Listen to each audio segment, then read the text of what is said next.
राधे कृष्णा दोस्तों, कैसे हैं आप सब लोग। मेरे साथ जुड़ने के लिए आप लोगों का बहुत बहुत धन्यवाद। और हमने एक ये मुहिम चलाई है आज की जनरेशन के लिए, जो ये कहते हैं कि हमें हमारे धर्म के बारे में कुछ नहीं पता। तो इतना डीपली तो हम नहीं बता सकते, लेकिन फिर भी हम कोशिश ज़रूर करेंगे कि उन्हें जो जो चीज़ें पता होनी चाहिए अपने धर्म, सनातन धर्म के बारे में, हम उन सब चीज़ों के बारे में उन्हें बता सकें। क्योंकि सनातन धर्म इतना ब्रॉड है, इतना ज़्यादा कह सकते हैं फैला हुआ है, या इसके वेद शास्त्र उपनिषद इतने ज़्यादा हैं कि हम उन्हें खुद अगर डीपली पढ़ें तो ही हम वो उतनी डीपली नॉलेज ले सकते हैं। लेकिन हम अगर दूसरे को बताना चाहें तो अगर हमने जब तक वेद उपनिषद नहीं पढ़े हैं, जब तक हम उतना डीपली उन लोगों को नहीं बता सकते। लेकिन फिर भी मैं कोशिश करूंगी कि अपने द्वारा मैं आप लोगों को चीज़ें बहुत अच्छे से बता सकूं। आप लोगों के जो कह सकते हैं जो कॉन्सेप्ट हों वो थोड़े बहुत क्लियर हो जाए, ताकि आप लोगों को आपके धर्म के बारे में पता रहे और आपके धर्म के बारे में कोई आपके सामने दोबारा से उंगली ना उठा सके।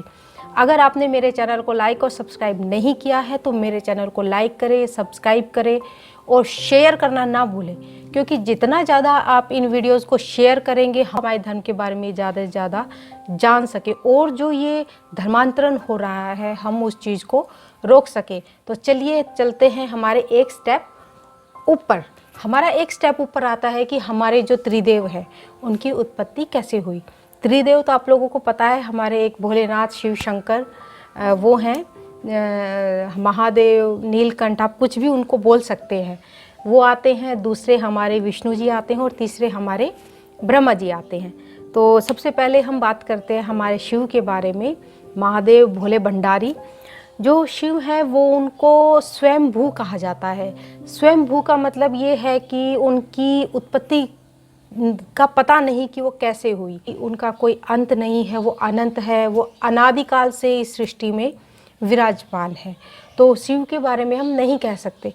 हाँ, पर अगर आप विष्णु पुराण पढ़ते हैं या दूसरे एक दो पुराण और उठा करके पढ़ते हैं तो उनमें शिव की उत्पत्ति को एक तरीके से दर्शाया हुआ है कि जो शिव है वो विष्णु जी के तिलक से, जो तिलक लगाते हैं विष्णु जी के उस तिलक से उत्पन्न हुए थे, इसीलिए वो हमेशा योग मुद्रा में रहते, उनके तेज से, तिलक के तेज से उत्पन्न हुए थे।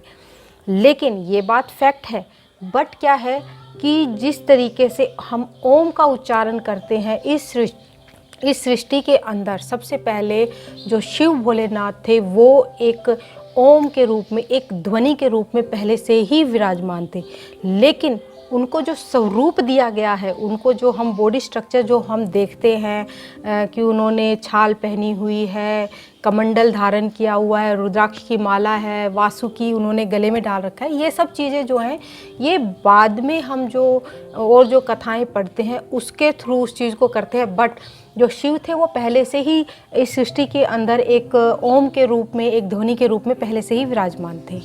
दूसरे नंबर पर आते हैं हमारे विष्णु जी। विष्णु जी हैं, एक बार शिव जी भगवान माता पार्वती जी से बात करते हैं और कहते हैं कि हमें एक ऐसे पुरुष की आवश्यकता है जो सृष्टि का पालन कर सके। शक्ति के प्रताप के कारण अपने बाएं अंग से विष्णु जी को, शिव और शक्ति ने अपने बाएं अंग से विष्णु जी को उत्पन्न किया। विष्णु जी को उत्पन्न करने के बाद उन्हें लगा कि एक ऐसे इंसान की भी आवश्यकता है जो सृष्टि का रचयिता हो, यानी कि सृष्टि को बनाने वाला हो। तो उसके बाद शिव और शक्ति ने अपने दाहिने अंग से ब्रह्मा जी को उत्पन्न किया, और जैसे ही उन्होंने उत्पन्न किया तुरंत उसी टाइम उन्होंने उसे विष्णु जी के नाभि कमल, यानी कि विष्णु जी की जो नाभि है उससे कमल निकलता है, उस कमल के ऊपर उन्होंने उसको ब्रह्मा जी को विराजित कर दिया।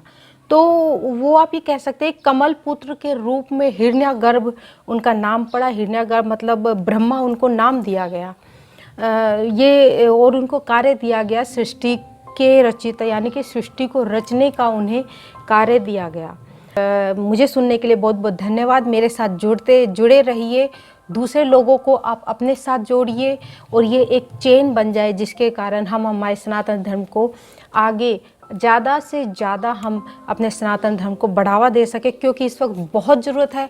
अगर हम अपने सनातन धर्म को नहीं बचा पाए तो ये चीज़ याद रखिएगा कि हमें शरण देने वाला कोई और देश नहीं होगा।